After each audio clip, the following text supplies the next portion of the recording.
is updates at noon. Making the headlines at this hour. Foreign worker quota application and approval halted.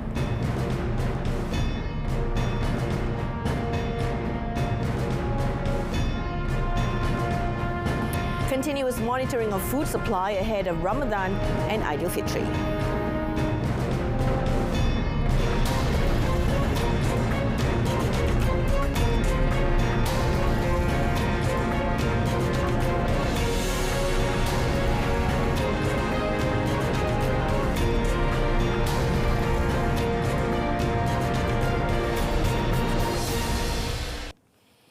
The government has decided to hold the foreign worker quota application and approval, including through the Foreign Worker Employment Relaxation Plan or PKPPA, beginning today until a date that will be announced soon.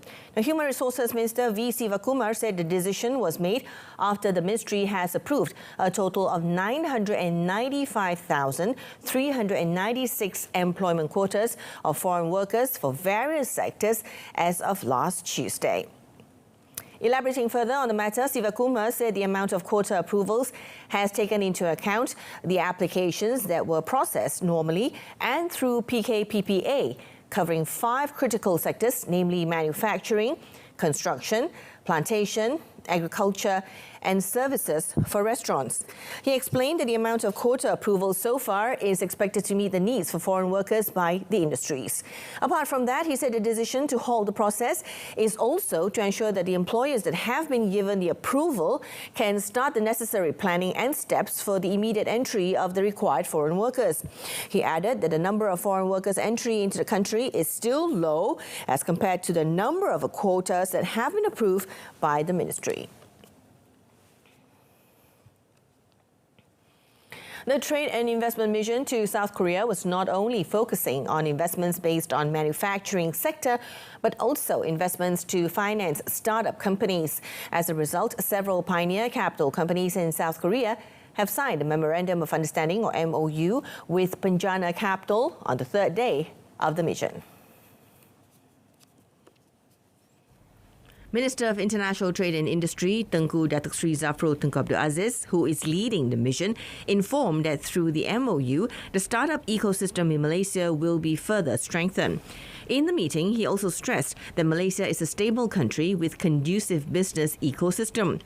Tengku Datuk Sri Zafrul also held a discussion with Lotte Fine Chemicals, POSCO Holdings, and 4 South Korean giant consortium companies that manifest their interest in hydrogen economic investment. The Ministry of Domestic Trade and Cost of Living, or KPDN, will continue to conduct a thorough surveillance on raw materials such as vegetables, chicken and eggs ahead of Ramadan and Aidilfitri celebration. Now, its Minister, Datuk Sri Salahuddin Ayub, said this is to ensure that the supply of these items remain stable. He added if there are any supply disruptions, the ministry will take a quick action to resolve the situation. KPDN bersedia untuk membuat apa-apa usaha dan libat urus dengan Kementerian Pertanian. MAFS diadakan perbincangan sekerap mungkin kerana MAFS dan KPDN mesti bekerjasama untuk pastikan bagi saya insya-Allah bekalan makanan asas cukup semasa Ramadan dan sambutan Hari Raya. Meanwhile, commenting on incentives for food traders and restaurateurs that offer menu rahmah, Datuk Sri Salahuddin said KPDN will hold a comprehensive discussion with the local government development ministry. He added, among suggestions proposed by KPDN is to reduce the rental price for traders and restaurant operators offering menu rahmah to customers. Now, the government is aware of the financial burden faced by Ramadan Bazaar traders following the price hike of raw materials and rent for a spot in the bazaar. Now, as such, the Ministry of Domestic Trade and Cost of Living, KPDN, will consult with the local authorities or PBTs in 3 states to provide a special rate to traders for the upcoming month of Ramadan. KPDN Minister Datuk Sri Salahuddin Ayub said this is part of the ministry's initiative to assist traders in the Federal Territory, Selangor and Perak. Bazar Rahmah akan bermula seawal satu hari bulan Ramadan, dan kita akan lancar pada puasa yang kelima di Kuala Lumpur, di bazar-bazar terpilih. Dan Bazar Rahmah ini juga, Bazar Ramadan Rahmah ini juga akan dilakukan di setiap negeri dan daerah-daerah yang telah pun kita pilih, dengan menawarkan ada gerai-gerai dalam bazar itu yang menawarkan menu berbuka puasa rahmah. The minister added that so far, 25 Ramadan bazaars have agreed to provide special rate for the traders. The Ministry of Transport, or MOT, has asked Kereta Api Tanah Melayu Berhad, or KTMB, to provide free services to child cancer patients and their caregivers. Now, its Minister Anthony Loke said the initiative aims to facilitate the travel of patients and caregivers who need to receive treatment in the Federal Capital, especially those in the Peninsula region. Loke said his ministry will also hold a discussion with e-hailing to offer free services for patients staying in Kuala Lumpur and other states in the peninsula. Jadi di KL, dia tak perlu perkembangan, tetapi kita boleh menawarkan perkhidmatan kereta api. Dan saya telah pun meminta KSU untuk follow up dengan pihak KTMB. Dan kita akan minta KTMB berikan perkhidmatan percuma. Ini sesuatu yang tak boleh paksa lah. Dari kepada syarikat e-hailing kita tak boleh paksa, tapi kita boleh cuba untuk menghubungi mereka untuk menyokong inisiatif seperti ini yang saya rasa amat bermakna, amat baik. The minister was met at the launching of the Childhood Cancer Support or CAN Support program in Kuala Lumpur yesterday. Loke said the ministry and KTMB need to find a method of integration between the CAN Support and KTMB mobile applications to enable those involved to take advantage of the service. Health Minister Dr. Zaliha Mustafa announced an allocation of RM1 million for Kuala Lumpur Hospital for inventory and asset acquisition purposes.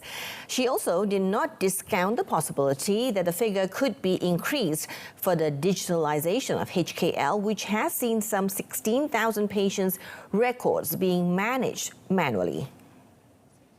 Assalamualaikum warahmatullahi wabarakatuh.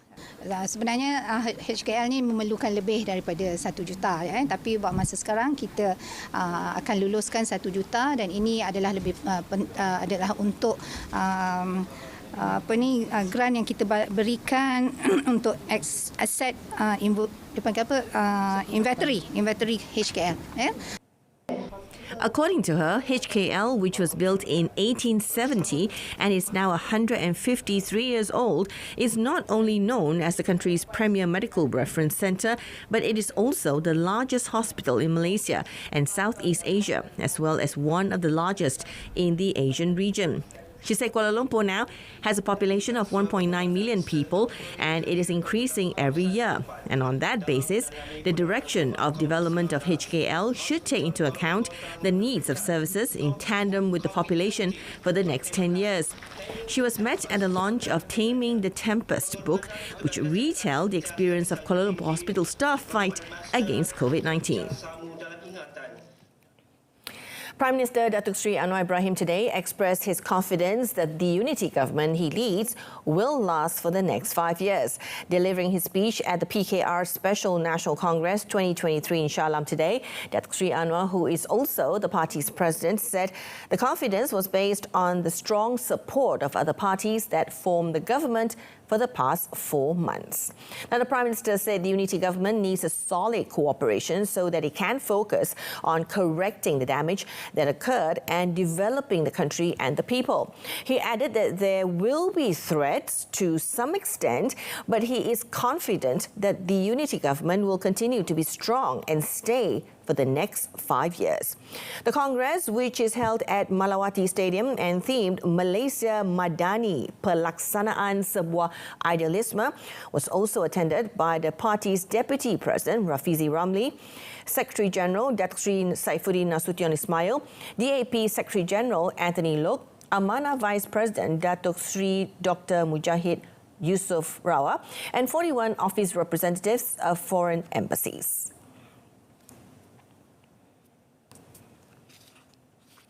Now, 76 out of 79 schools that were used as temporary relief centres, or PPS, for flood evacuees in Batu Pahat, Johor are ready for the first day of 2023-2024 school session tomorrow.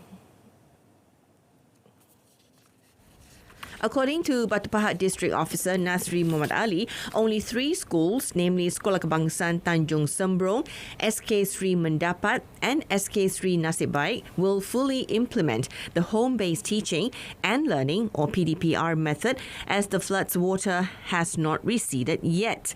He said 40 schools that were used as PPS have been cleaned after the evacuees were allowed to return to their houses.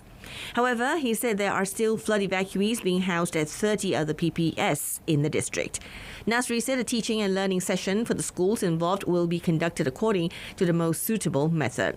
The school cleaning process is being assisted by various agencies and non-government organizations as part of the preparation ahead of the school opening session tomorrow. 61 illegal immigrants were detained by the Immigration Department in a raid at a palm oil plantation in Kampung Air Hitam, Klang, yesterday evening. Director General of Immigration Department, Datuk Sri Khairul Zaimi Daud, who led the operation, said 32 men and 29 women, including 18 children and a 6-month-old baby, were booked in the raid. Realizing the presence of the authorities, 30 other undocumented immigrants managed to escape by jumping into the nearby river. Datuk Sri Khairul Zaimi said it was believed that they have been occupying the site illegally for more than 6 years, as the department discovered 30 to 40 houses are equipped with electric and water supply in the plantation. Hasil daripada operasi pada malam ini, laporan-laporan akan diserahkan kepada pihak berkuasa tempatan untuk mereka datang dan merobohkan penempatan ini seperti mana operasi-operasi yang dijalankan sebelum ini di Nilai, di kawasan Cyberjaya, dan kita sememangnya tidak boleh membenarkan untuk mereka terus mendirikan rumah dan membesarkan kediaman mereka di penempatan-penempatan haram ini kerana ia menjadi ancaman kepada kesihatan penduduk-penduduk tempatan di kawasan sekitar. All of them were arrested under Section 6, Subsection 1C of the Immigration Act for not possessing valid documents. 195 immigration officers from Selangor, Putrajaya and Negeri Sembilan were involved in the raid.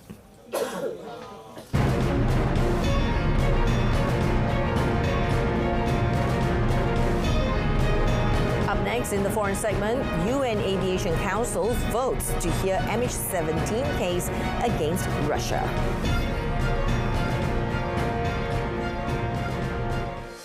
Now, the United Nations Aviation Council voted to hear a case against Russia over the 2014 downing of Malaysia Airlines flight MH17. Australia and the Netherlands initiated the action over MH17 last year at the International Civil Aviation Organization, or ICAO. The passenger jet was struck over rebel-held eastern Ukraine by what international investigators and prosecutors say was a Russian-made surface-to-air missile, killing all 298 people on board. Australia has said that Russia was responsible under international law and that taking the matter to ICAO would be a step forward in the fight for victims, who included 38 Australians. Australian Foreign Minister Penny Wong said the ICAO upheld its jurisdiction to hear the matter during a session yesterday, adding that the decision is an important step in the collective efforts to hold to account those responsible for the horrific act of violence. Dutch Foreign Minister Wopke Hoekstra called the decision to hear the case an important step towards establishing the truth, justice and accountability.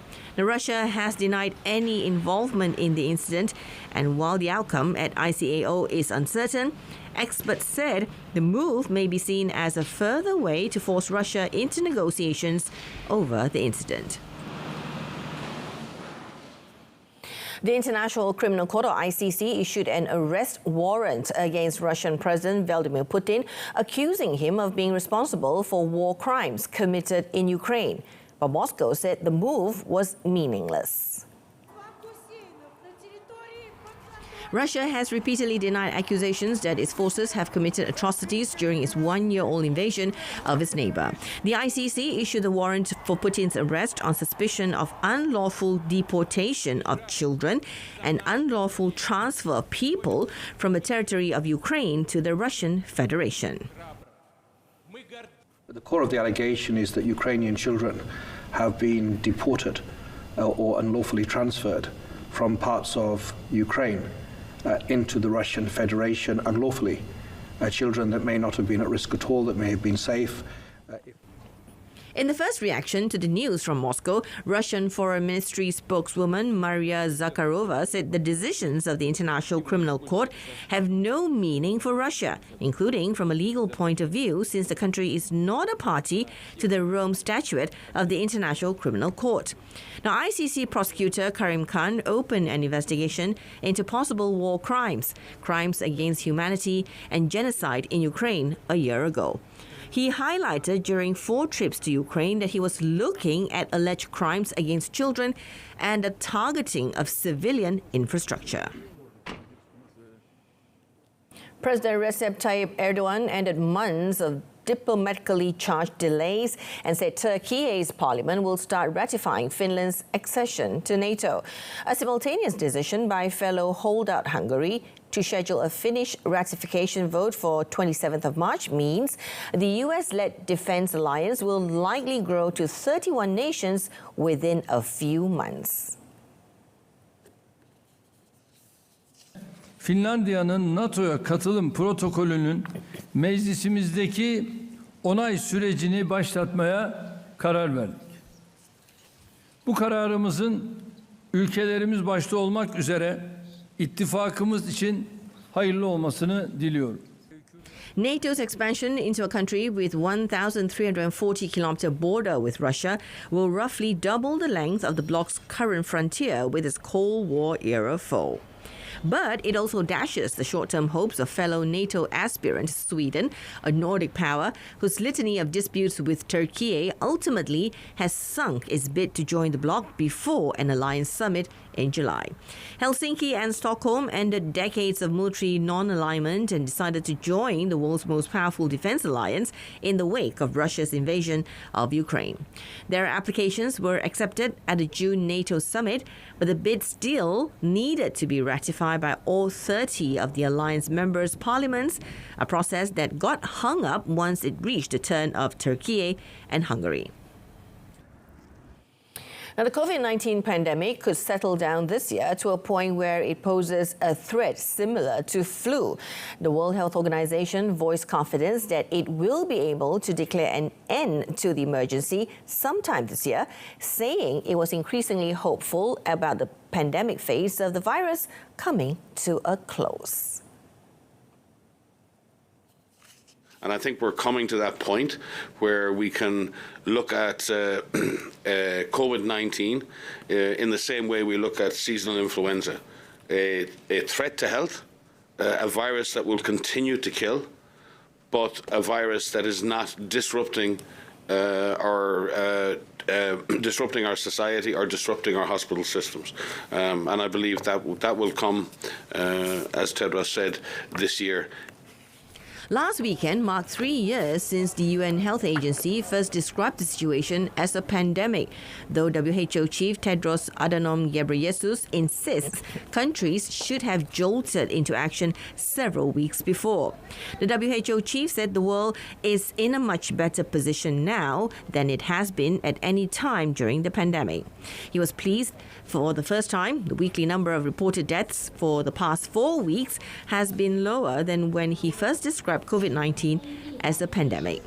But he said more than 5,000 deaths reported per week was 5,000 too many for a disease that can be prevented and treated. French President Emmanuel Macron's government faced no confidence motions in Parliament and intensified protests after imposing a contentious pension reform without a vote in the lower house. The situation presents Macron with one of his biggest challenges less than 1 year into his second and final mandate. Prime Minister Elizabeth Borne on Thursday invoked Article 49.3 of the Constitution to impose the pension overhaul by decree, sparking angry demonstrations nationwide. French opposition lawmakers yesterday retaliated by filing motions of no confidence in the government, hoping to repeal the deeply unpopular law, which will hike the retirement age from 62 to 64. The motions are likely to be debated in Parliament on Monday. Across France, fresh protests erupted yesterday, the latest show of widespread opposition to the bill since mid-January. In Paris, thousands of demonstrators gathered for a second night running at the historic Place de la Concorde across the river from Parliament, where a large fire burned. Groups of people threw bottles and fireworks at the security forces, who responded by firing tear gas to try to clear the square. Police said they made 61 arrests. Unions have called for another day of mass strikes and protests for next Thursday, branding the government's move a complete denial of democracy.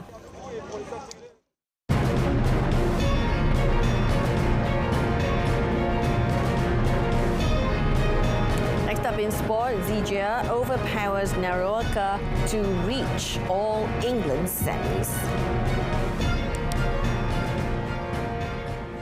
National men's top singles shuttler Li Zijia finally broke the early round jinx as he advanced to 2023 All England semi-finals after eliminating rising Japanese star Kodai Naruoka last night.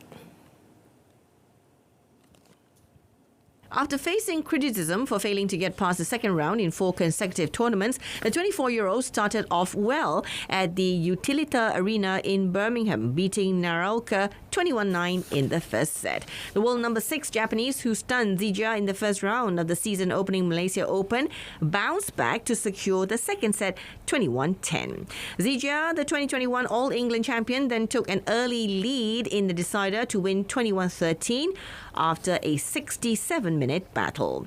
The world number 4 Zijia will next face Shi Yuqi of China, who easily defeated compatriot Weng Hongyang 21-9, 21-16. Now, since winning the Thailand Open in May last year, Zijia has not won a title nor progressed beyond the second round in other tournaments. Zijia began the 2023 season without qualifying for the quarterfinals of the all 4 tournaments he participated when he was eliminated in the first round in Malaysia Open, followed by second round in the India Open, Indonesian Masters, and most recently the German Open. Let's take a look at football. Selangor's unbeaten run in the Super League under their coach Tan Cheng Ho finally came to an end when defending champions Johor Darul Takzim, or JDT, trashed them 4-0 in front of 14,400 fans last night. The match at Petaling Jaya City Council Stadium in Selangor started off slow, with both teams unable to score in the first half, but the Southern Tigers finally managed to break the duck through Spanish import player Juan Muniz in the 55th minute. And this was followed by 1 goal apiece from fellow imports Brazilian Diogo Luis Santo in the 66th minute and Argentinian Fernando Forestri in the 77th minute. The final, or 4th goal, came from Forestri, scoring his second of the match in the 82nd minute, ensuring his team stays on top of the Super League with a full 15 points. Now, the loss is the first for the Red Giants since Cheng Ho took over the team last September, winning 3 and drawing 1 match before last night.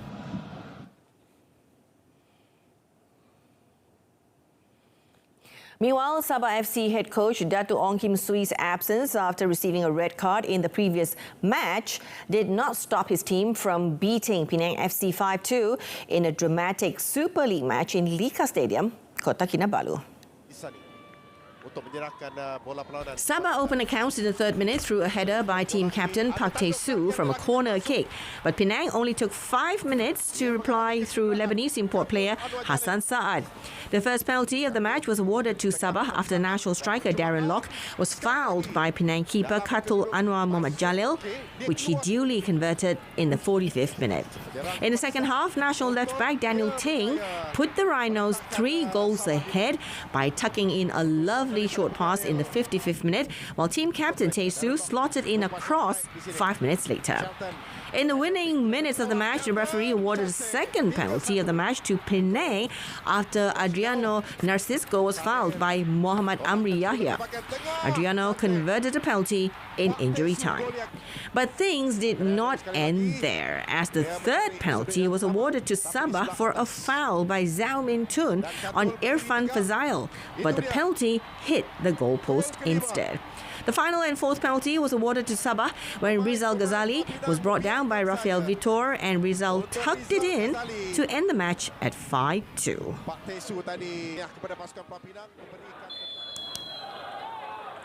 Elsewhere, Kelantan FC mounted a successful comeback from a 2-goal deficit to end the match on a level footing with Kuala Lumpur City FC 2-2 at Sultan Muhammad IV Stadium in Kota Baru, Kelantan. The City boys started strong, blazing ahead with a strike by Cheche Kipre in the 11th minute, and then Declan Lambert in the 34th minute.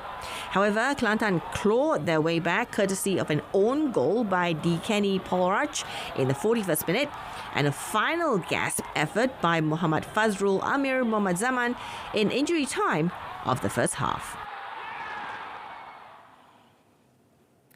In the Champions League draw, defending champions Real Madrid will play 2021 winners Chelsea in the quarterfinals of the Champions League, while Manchester City's Pep Guardiola will face his former club Bayern Munich after they were drawn together in Nyon.